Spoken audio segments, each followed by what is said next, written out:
I don't think I need to introduce our speaker tonight. Please do. No, please. Steve, this is Steve's third visit to Norfolk. A number of years ago, he spoke on Dark Tide, the Great Molasses Spill in Boston. That was his first trip to Norfolk. And then a couple of years ago, Steve spoke on The City So Grand. And tonight, we're going to do the caning, most interesting episode leading up to the Civil War. So Steve, come on up and take it away.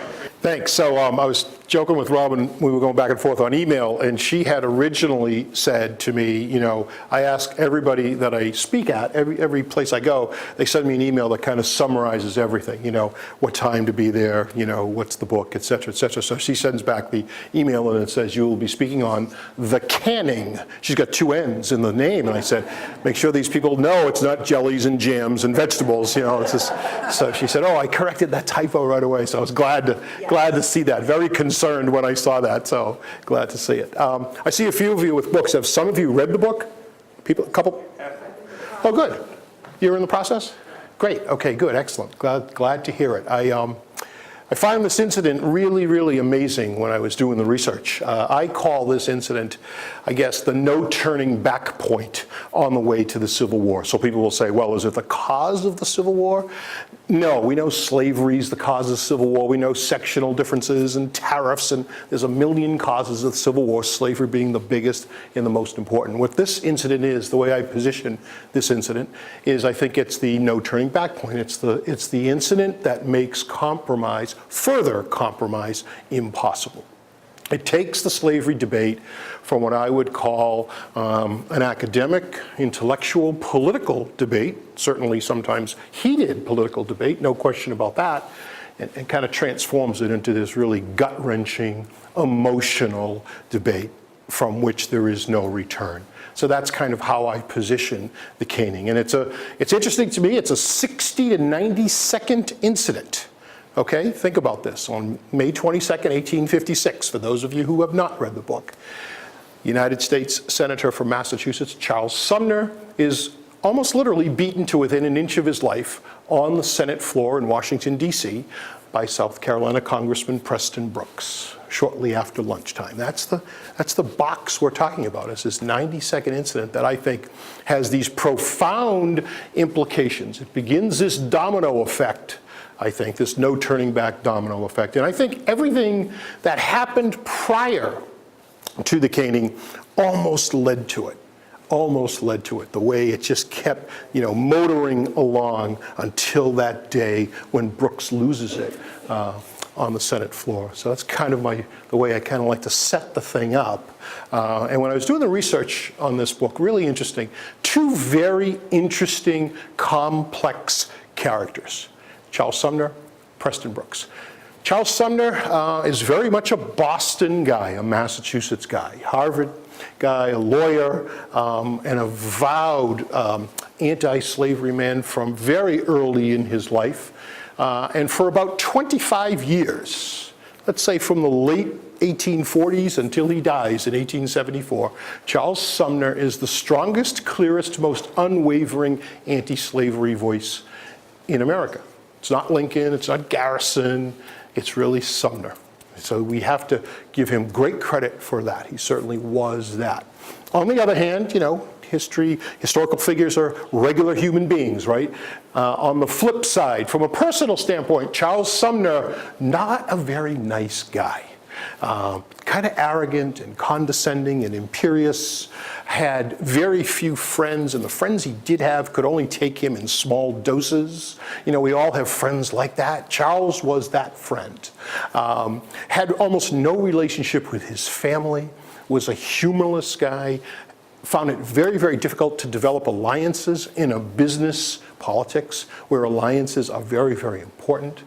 All of this plays into this episode, plays into the caning, and we'll talk a little bit about that. And by the way, I'm going to kind of go through my pitch and then take your questions at the end. And I love questions. Feel free to ask anything you would like about the caning, about authors, books, whatever you want to. Is perfectly fair game as far as I'm concerned. So here's this Charles Sumner. Almost all the research for Sumner I did in the Boston area. His letters are at Boston Public Library, Houghton Library at Harvard, Mass Historical Society, and by the way, there are thousands of letters. Sumner was a prolific writer and received hundreds and hundreds of letters, many after the caning, from people who sympathized with him. And so all of those are up here. There's a statue to Sumner on the Public Garden in Boston. There's a statue at Harvard. He is buried at Mount Auburn Cemetery in Cambridge. So I've been to his grave. So most of that research is kind of in this area. His home is on the backside of Beacon Hill, etc. So very much a Boston person, a quintessential anti-slavery Boston person. Preston Brooks from South Carolina. I'd say he's a quintessential pro-slavery South Carolinian. He is from Edgefield, South Carolina, which is in the western part of the state. Those of you, to get your bearings, is about 30 minutes from Augusta, Georgia. If you're a Masters fan, you know exactly where I'm talking about. From one of the most influential pro-slavery sections of probably the most influential pro-slavery state, South Carolina. So Brooks is owns about 85 slaves. He's a big slave owner, but he actually starts his career as a moderate. In fact, Northerners look to him to broker some deals on different issues because he is considered a moderate. Some of his constituents thought he was too moderate earlier in his career. He is a guy with lots of friends. He is a person that you might consider you'd enjoy having a beer with, as the expression goes. So again, these very complex, dichotomous characters in many ways. And so I did my research for Brooks in South Carolina. Very blessed to go down to the University of South Carolina, the other USC, as they call it, in Columbia, where most of his papers are. He's not as prolific as Sumner, but he does write a lot, and there are many, many letters to Brooks after the caning as well from Southerners. Much different tone than the Northern letters. And we'll talk a little bit about that. So I did a lot of research in Columbia itself. Then I drove out to Edgefield and got to see his grave, got to visit the two homes that Brooks owned and lived in, which are now privately owned. So people kind of opened their homes up. They were wonderful. It was great to be able to go in there. Met with the Edgefield County historian, who happens to be, by the way, a Harvard graduate who went back to South Carolina.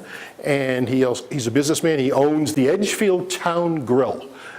So one of the highlights of my visit, I said to my wife, was not the research itself, not the fact that they made fun of my Boston accent, which they did with great joy and mirth, but the fact I had my first meal of shrimp and grits at the Edgefield Town Grill, which was fabulous, delicious, and I said to the guy who owns it, I said, Bettis, you cannot get good shrimp and grits up north. And he, being a Harvard graduate, spent a lot of time up here, said, I know, but you can't get good Chinese down here. So that was kind of like the little thing we had going back and forth. He said, you can't in the whole state of South Carolina. So we had some fun there, and like I said, got to see where Preston Brooks lived, drove a little outside of Edgefield to where his plantation once was. So it's really kind of neat to do the research on this book. And as I said, both these characters are something. You always look for complex, good characters, and I found them in these two.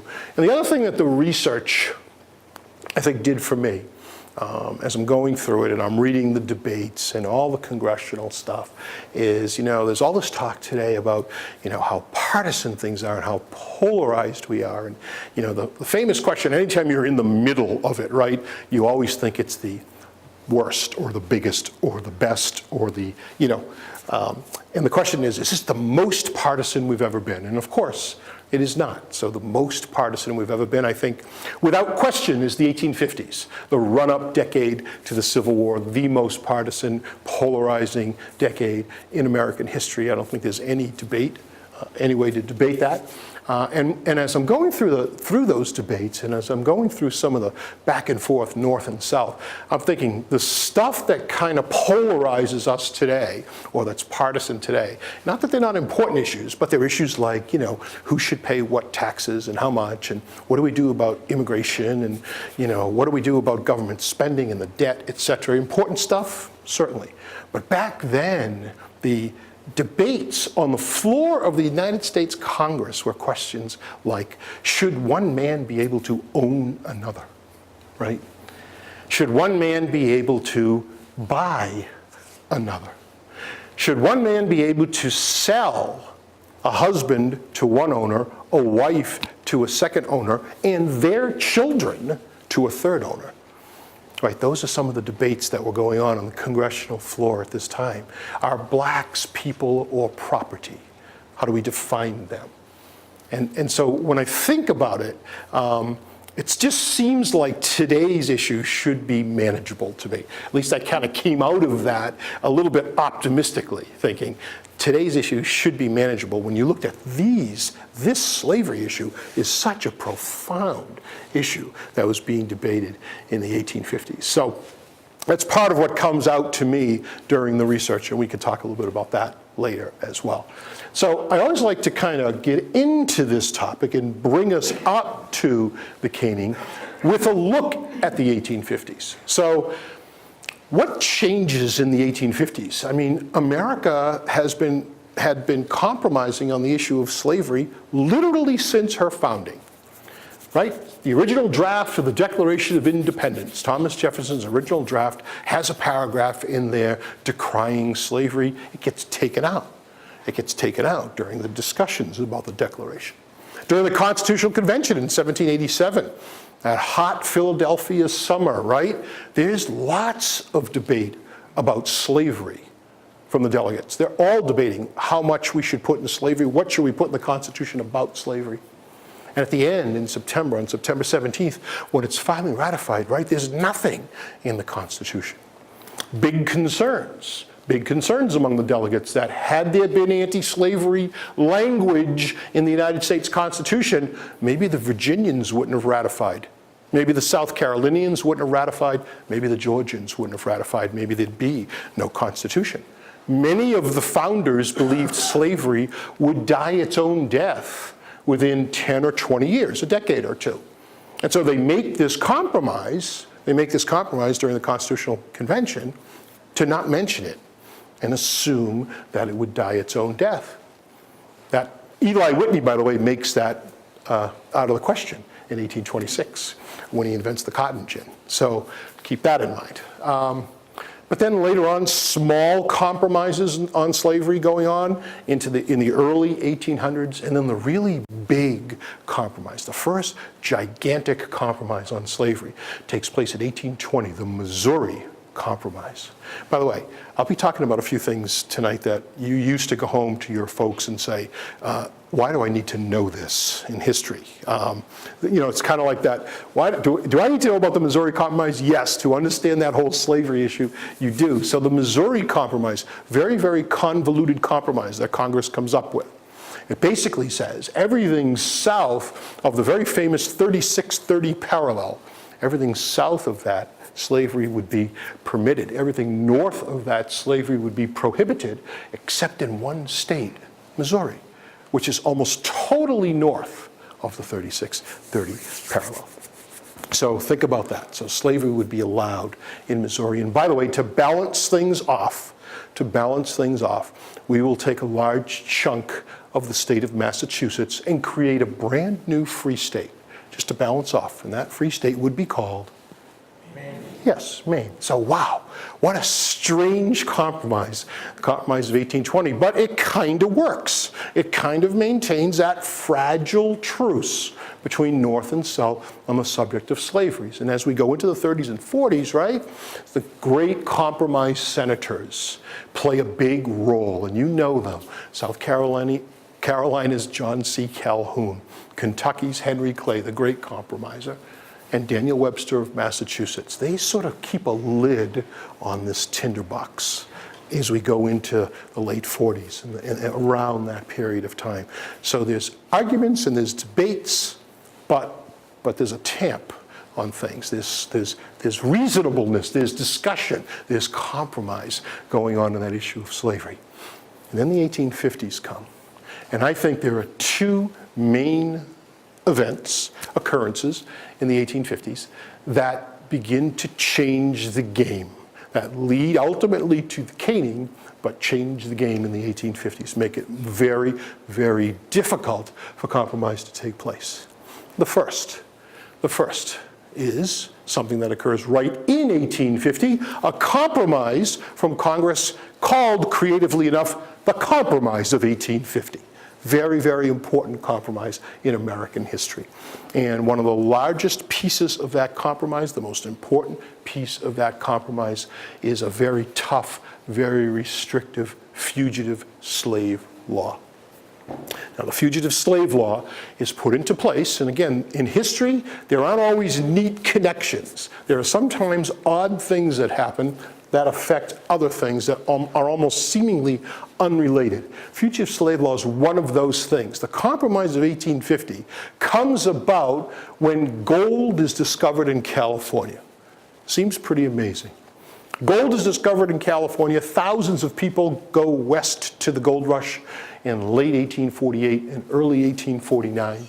So many people go to California that California essentially skips the territory stage and applies for statehood very, very quickly. At the end of 1849, they apply for statehood. There's only one problem. At the time, there are 30 states in the Union. 15 of them are free, 15 of them are slave. California is applying for admittance to the Union as a free state. That's going to make it 1615 as the 31st state that comes in. The South, very, very concerned about this. Not only, they say, is it going to disrupt the balance of power in Congress, it certainly will do that, but it also stalls the momentum for slavery and perhaps signals the beginning of the end of slavery. So they demand something in exchange. What they demand becomes the Compromise of 1850, and the biggest demand of that compromise, the Fugitive Slave Law. Fugitive Slave Law says this, that if a slave escapes from a southern state, from a slave-holding state to the north, normally that slave would be a free man or a free woman, mostly men, but some women did do that. And now the Fugitive Slave Law says what? Runaway slaves to Massachusetts, to New York, to Ohio, to Pennsylvania, to Rhode Island, any of those northern states. If slave hunters come after that slave, which they often did, particularly if it was a young man, a buck, somewhere between the ages of 18 and 25, extremely valuable. If slave hunters came after that slave, then the police forces, the legal apparatus, the court systems were required to help those slave hunters bring that slave back to bondage. Very, very, very restrictive and tough fugitive slave law. The architect, by the way, of the Compromise of 1850, none other than Daniel Webster of Massachusetts, who says, after he believes he's done the thing to keep the Union intact, he says after it's passed, the Union stands firm. One of the great political miscalculations in all of history. The Union stands firm. And so what happens? It manifests itself, this fugitive slave law, very quickly in 1851 in Boston. When Boston, in April of 1851, sends her first fugitive slave back to bondage. His name is Thomas Sims. He is a runaway from Georgia, Savannah area in Georgia. He escapes by ship. He's stowaway, goes to South Boston. He is tracked down by slave hunters downtown, in downtown Boston, and he is sent back to Savannah, to the Savannah area. The Boston abolitionist community, one of the staunchest abolitionist communities in the North, is outraged by this, humiliated by this. They can't believe that in Boston, the cradle of liberty, the birthplace of liberty, we are sending a slave back to slavery. And they are further outraged and further humiliated when they get word that Sims received 39 lashes on his bare back when he returned to Savannah, which was the penalty for running away. The Boston abolitionist movement, as a result of the Thomas Sims case, completely changes the way they operate. Prior to the Sims case, the Boston abolitionist movement was a great speech-making movement, and they were big writers, anti-slavery writers, but they were not big on action. In fact, some of the more militant members of the Boston abolitionists, like Thomas Wentworth Higginson, always felt like people like Garrison were in it for the show more than for the actual people. And after the Sims case, the Boston abolitionist movement does almost a 180 in the way they operate. They become much more militant. And they help, over the next 10 years, almost up to the start of the war, they help 300 runaway slaves escape to northern New England and Canada. And they do it in very tangible ways. They do it with food, with clothing, with money, with transportation, with alibis, with hiding spaces, you name it. Very, very militant they become after the Sims case. The other abolitionist movements in the North, most of whom kind of took their lead from Boston, do the exact same thing. Become much more militant. Those very strong abolitionist movements in New York and Rhode Island and Pennsylvania especially, those abolitionist movements take their lead from Boston, and the abolitionist movement in general becomes more militant. Very, very important point. Point two, the moderates and the conservatives in Boston and across the North, most of whom, by the way, wanted nothing to do with abolitionists. And that, by the way, that's the majority of the population in the North. Vast majority of population in the North wants nothing to do with the abolitionists, thinks they are fringe, on the fringe. Maybe these folks weren't in favor of slavery, but they certainly weren't in favor of rocking the boat so much that they wanted it abolished immediately.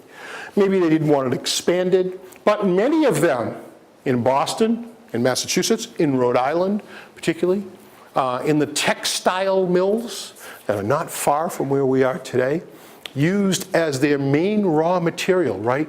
Cotton, picked by slaves from the South. Had very strong business relationships with the South, no question about it. Lots of talk about that.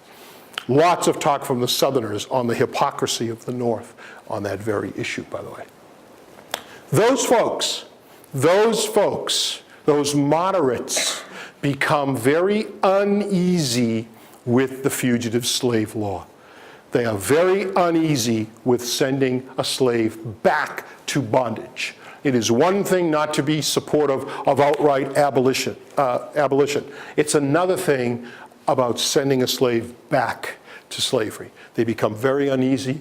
They are not happy with that, the moderates. It changes the debate. It changes the mindsets and the attitudes up north.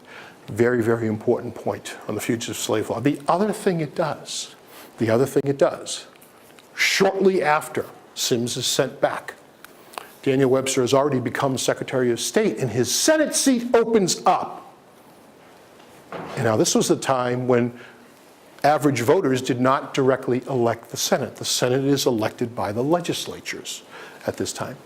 And the Massachusetts legislature, after a very contentious debate, back and forth, on the 26th ballot, elects a dark horse anti-slavery senator named Charles Sumner, almost as a direct result of the Sims case. Sumner is not the leading candidate, but in those kinds of backroom political wheeling and dealings, sometimes the leaders kind of go by the wayside, and Sumner pops out as the winner. Sumner is elected on the 26th ballot after much contention as the senator.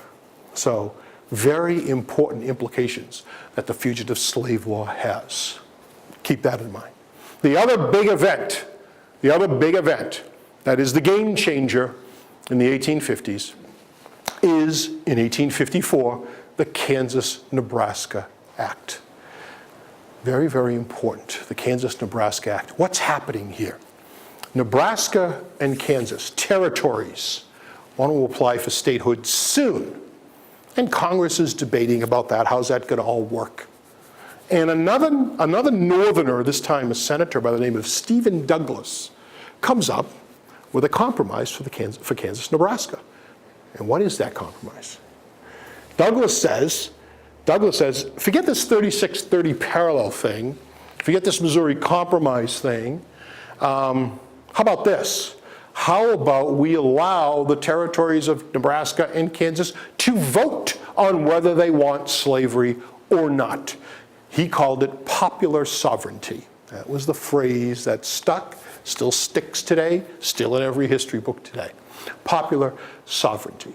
Now, Nebraska wasn't really a big deal. It's a little too far north to be viable economically from a slave standpoint, for slavery standpoint. Kansas is where the big debate would be, because that was a place slavery could thrive. Now, why does Stephen Douglas do this? Why does Stephen Douglas put this compromise on the table, push it through to passage? Well, political reasons. Number one, Douglas has his designs on the presidency, and thinks he's going to need Southern Democrats to support him, which I think he's right about that. That's one. Number two, there's lots of talk in the United States at this time about a transcontinental railroad. We're about a decade before that, but a transcontinental railroad.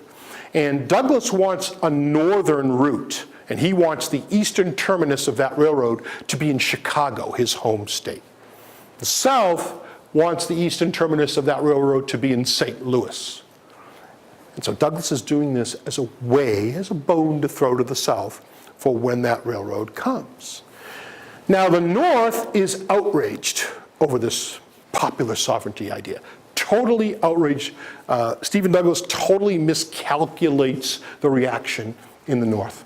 There are rallies, massive rallies in the North opposing this.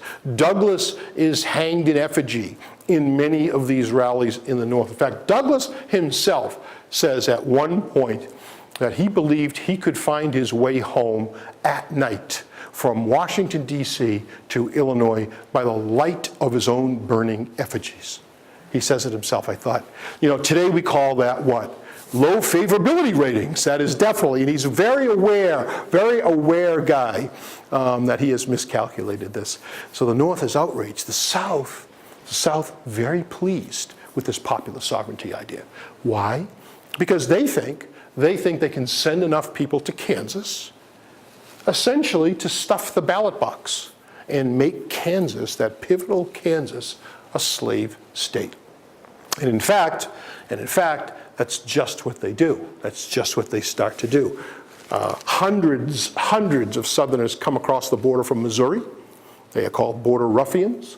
Ladies in Mississippi and in Alabama sell their jewelry to finance trips to Kansas for people who want to go. The state of South Carolina, Preston Brooks' home state, offers $200 to anyone who will make that trek west to Kansas. And thousands of Southerners go to Kansas. Now, many Northerners do too. Many from New England, the anti-slavery Northerners, go there too.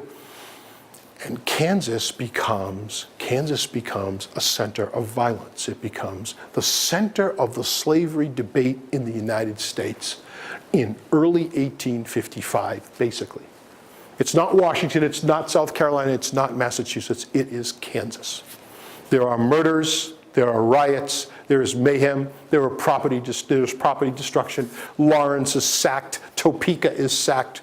Kansas becomes a real violent place during this period of time. And in some respects, the Southerners are successful. There are a series of elections. Kansas ultimately, by the way, becomes a state later during the Civil War. But during this period of time, there are a series of elections. And the South, my favorite is on this ballot stuffing thing is, in one region, there were 1,500 registered voters and 6,000 ballots cast. That's my favorite example of this ballot stuffing. And so this is what's going on in Kansas now. It's mayhem. And Charles Sumner, sitting in the Senate, wants to speak out about it. He is dying to give a big speech on this. He's denied the floor in January, February of 1856. Finally, the Senate leaders tell him he can speak in May of 1856. And so on May 19th, Charles Sumner stands and delivers one of the more famous speeches in American history. One of the reasons it's so famous is because of this incident. delivers a speech called The Crime Against Kansas. That is the title of it. He gives a 5-hour speech over 2 days. 3 hours one day on the 19th, 2 hours on the 20th. It is a spectacle. It is a huge spectacle. Sumner, number one, is a very good orator, and number two, will say just about anything, very dramatic things, sometimes very cruel things, sometimes very personal kinds of insults. And so the whole chamber is packed for Sumner's speech. As one New York reporter said, even the ladies' galleries were filled to overflowing, which almost never happened in the Senate chamber. So he stands up and he begins this speech. And had he just talked about the issues in Kansas, the issues of slavery, we might not be standing here today. But he can't help himself. Charles Sumner, in the midst of this speech, also begins to spout some personal invective. And he singles out the United States Senator from South Carolina, Andrew Butler. Andrew Butler, kind of an aging senator, shock of white hair, kind of another quintessential slave owner.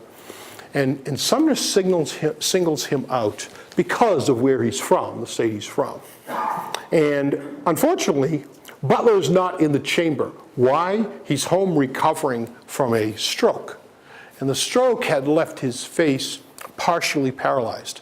And he spit a little when he talked. Sumner makes fun of that affliction during the speech. Makes fun of his paralyzed face and the way he speaks. And Sumner also says of Andrew Butler, he also has a mistress who is ugly and polluted in the eyes of most of us, but lovely and chaste in his eyes. I am talking about the harlot slavery. So he uses this image of a slavery as a mistress and a prostitute, if you will, in the midst of his speech. It's very, very harsh language. While he's speaking, many of Sumner's northern colleagues are extremely angry with him. Stephen Douglas, by the way, says, that damn fool is going to get himself killed by another damned fool during the midst of the speech. And after the speech, many of Sumner's northern colleagues are angry. William Seward and his wife Frances, whom Sumner rehearsed the speech in front of, the whole 5 hours, rehearsed the speech in front of. Frances Seward urged Sumner to take the personal invective out. Sumner said, no, when I use personal invective, my speech has more impact. The political part of my speech has more impact, so he left it in. So much of the North is upset at Sumner for the tone of the speech. The South is outraged. They are howling with outrage at the language that he uses. And a person who's almost the most outraged is a congressman from South Carolina, Preston Brooks, not just because he's from the same state as Andrew Butler, but because he is Andrew Butler's second cousin. They are kin. He feels under the Southern Code of Honor, by which he is bound, by which he lives, that he needs to avenge Butler. He needs to avenge Butler against Sumner. He needs to do something to Sumner to maintain Butler's honor. So he starts thinking about what is it that he can do? What is it that he can do? He and a couple of his colleagues talk about a couple of options. One of them is a duel. Shall I challenge Charles Sumner to a duel? And they all decide no. Dueling is a way that gentlemen settle their differences. Charles Sumner does not rise to the level of a gentleman. That was the conclusion of Brooks and his colleagues. So a duel was out. Then Brooks says, how about I just ask him to step outside? Basically, we settle it as men with our fists. And his colleagues say, no, Sumner has such arrogance that he will not step outside. He will instead say, if you want to talk to me, come and see me at my desk. So they rule that out. And so Brooks finally does make a decision. Next morning, May 22nd, the morning of May 22nd, he sits outside of the Capitol with a cane, a gutta percha wood cane with a gold knob at the end, hoping to confront Sumner outside the Capitol, kind of where Sumner used to go into the Capitol, but he's unable to do that. They miss connections. And so shortly after noon On the 22nd, the Senate has adjourned and the House has adjourned. Brooks makes his way over to the Senate and with a couple of his colleagues, a couple of his Southern colleagues. And he goes into the Senate chamber, sits down. Charles Sumner is at the front of the chamber at his desk, head bowed, signing, franking copies of the crime against Kansas for his constituents. That's what he's doing.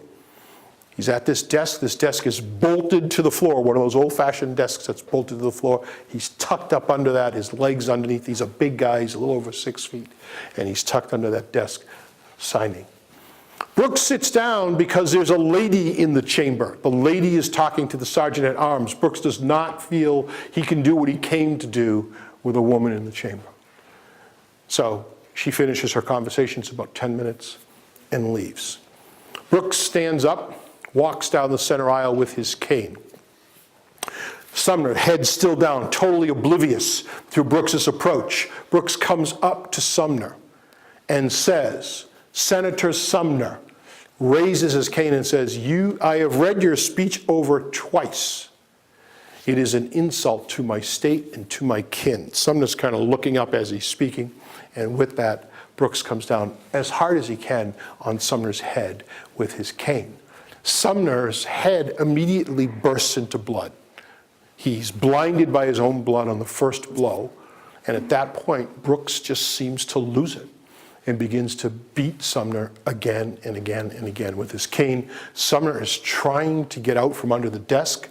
He forgets he can roll back on his chair, which is on wheels, but he's kind of pinioned there. He's kind of stuck there. Finally, with this great lunge, he literally pulls the desk from its moorings and kind of falls over as Brooks continues to beat him.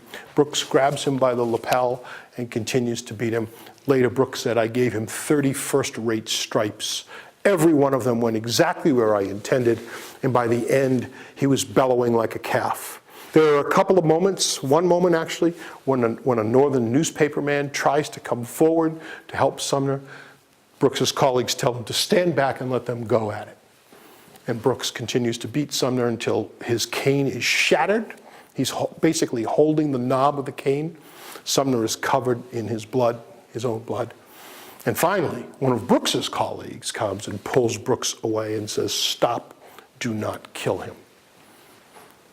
Sumner's colleagues then go to him, bring him to a little anteroom next door.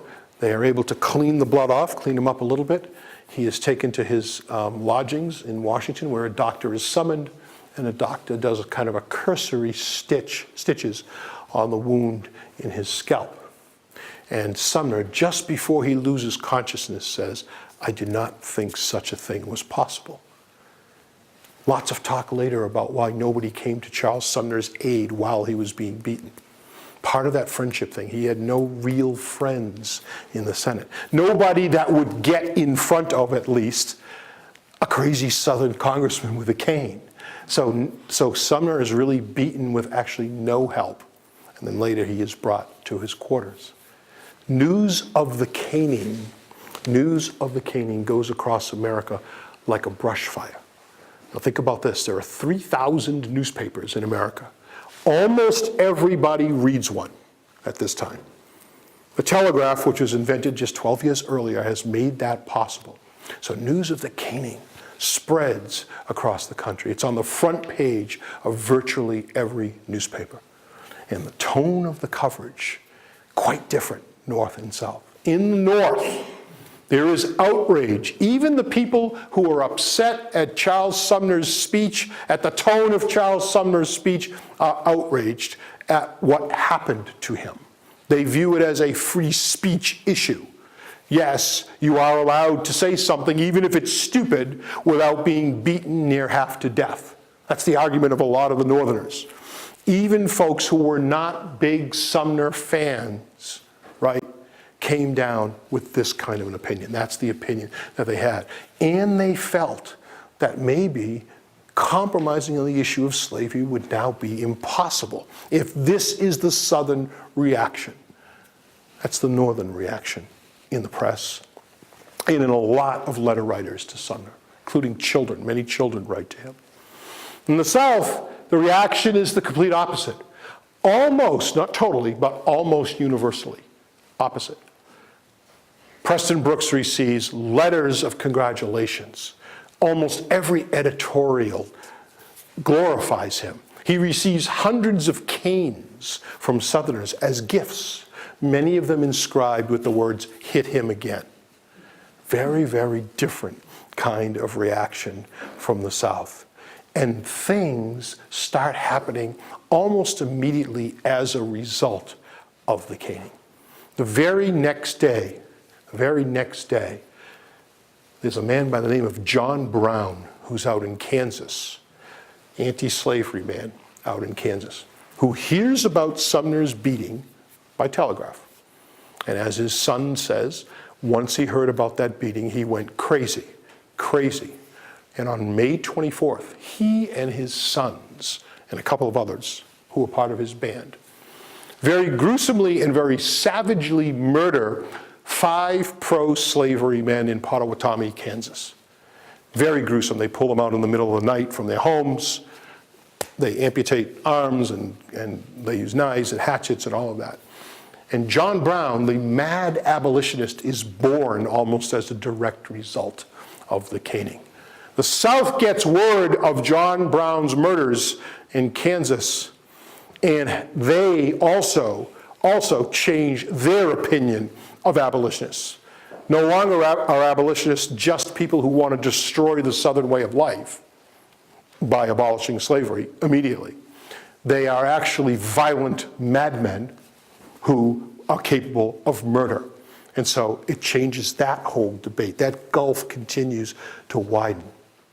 And in the North, over the summer of 1856, maybe more profound is this. Over the next couple of months, thousands and thousands of moderates in the North join the newly formed anti-slavery Republican Party.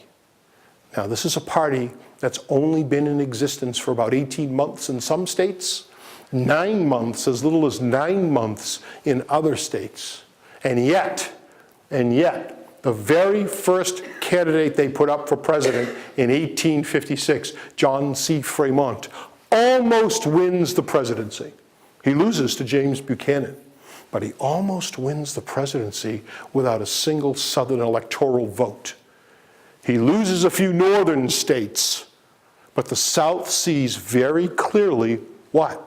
That a unified North could elect a president without a Southern electoral vote, which happens, of course, in 1860 with a man named Abraham Lincoln. The South sees that in 1856. They see that harbinger. The Republican Party gains enormous power and enormous membership as a direct result of the caning. As a matter of fact, Charles Sumner tries to get back into the Senate over the summer of 1856. He's ultimately out, by the way, for over 3 years. 3 years. Terrible head injury, neck trauma, brain trauma, spinal trauma, etc. But he tries to get back in the summer of 1856, in the fall of 1856, and almost every one of his anti-slavery Republican colleagues urges him not to do so. Why? Because your vacant chair speaks even more eloquently than you. It was a great political symbol to not have Sumner in there. And I kind of felt bad reading some of these letters. Here's poor Charles Sumner saying, I long to get back into the debate. I have so much to say. I feel as though I'm recovering. And almost every response he gets from his political friends, if you will, his political, people of like political mind, almost every response is of the notion that says, you know, maybe you shouldn't rush back. You know, this vacant chair thing is working. It's working. So it's a very strong political thing for Sumner not to be there. And that happens throughout the fall of 1856, even after the presidential election in 1856. And then in early 1857, maybe one of the most dramatic parts of this whole story occurs. On January 28th, that would be tomorrow, anniversary coming up on January 28th, Preston Brooks, the 37-year-old congressman from South Carolina, dies in Washington, D.C. of a throat infection. Very suddenly, very unexpectedly. He's sick for a very short time and dies of this throat infection. There is an enormous funeral in D.C., even though there's a blizzard and very cold weather. The president attends, senators attend, congressmen attend. But then even more fascinating than that, 26 men from Edgefield, South Carolina come to D.C. to transport Preston Brooks's body back to Edgefield. And they do so by boat, by stage, by horseback. And along the way, thousands and thousands of Southerners turn out to pay homage to Preston Brooks as his body goes through those towns. The North is aghast at this. The North can't believe that Brooks is being given this hero's kind of status. Had the South condemned Brooks, things may have been very, very different. Because the North could then chalk it up to one hot-headed congressman who lost his temper. But the almost universal acclaim that Brooks gets, and then this funeral pilgrimage that happens, stuns the North. They just can't believe it. Make no mistake about this. Preston Brooks, from May of 1856, when he does the caning, to January of 1857, that 7 months, is as big in the South as John C. Calhoun was before him and as Robert E. Lee was after him. Now, he does not have the staying power of either of those two from a historical standpoint. But in the moment, he was just as big, just as much of a hero. And the North can't believe it. And that gulf grows wider and wider. In March of 1857, just a couple of months later, the Supreme Court, Southern-leaning Supreme Court, very staunch Southern Chief Justice Roger Taney issues what is considered maybe the worst Supreme Court decision in history, often called the most overturned decision in history, the Dred Scott decision. And the Dred Scott decision, another one of these cases that has a lot of different pieces to it, but has two big pieces to it. Number one, it says that blacks cannot be citizens because they are inferior, and so they could never vote, etc. And they couldn't file suit. And number two, maybe more important than that in the bigger picture, it says that Congress has no right to prohibit slavery anywhere. That the states have the right to decide whether they want slaves or not, no matter where those states are located in the United States of America. As Stephen Douglas said, I could wake up someday and Illinois could be a slave state by this ruling. Roger Taney was friends with the Brookses. He sympathized with the Brookses. He had suffered a personal loss. His wife and daughter died on the same day of yellow fever. Roger Taney sees much of his Southern way of life crumbling with this kind of Northern aggression, as he called it. And I believe this Dred Scott decision is a way to kind of keep some of that life intact in the midst of this. So I feel that happens in the environment of the caning. In 1858, the Lincoln-Douglas debates. Think about this. Lincoln and Douglas are in Illinois for the Senate of Illinois, the Senateship of Illinois. They have 7 debates, each of them 3 hours long. Tens of thousands of people turn out in the pouring rain and in the heavy, heavy, hot heat to hear them debate. Abraham Lincoln, in each of those debates, mentions the caning and mentions Preston Brooks, even though Brooks is dead now. Mentions Brooks and says basically, if the South is made up of men like Preston Brooks, then perhaps there is no room for compromise. Perhaps compromise is difficult. In 1859, that mad abolitionist John Brown makes his way from Kansas to Boston, comes to Boston seeking $30,000 in funding. Why? He wants to raid the arsenal, the federal arsenal at Harper's Ferry, Virginia, now West Virginia, but Virginia at the time, to spark a slave uprising. So he comes to Boston raises that money from the so-called Secret Six, including Thomas Wentworth Higginson, one of the Boston abolitionists. And before he leaves Boston, he goes to visit Charles Sumner at Sumner's home. And while they're talking, Sumner says, "Would you like to touch the coat I had on when I was beaten? It still has bloodstains."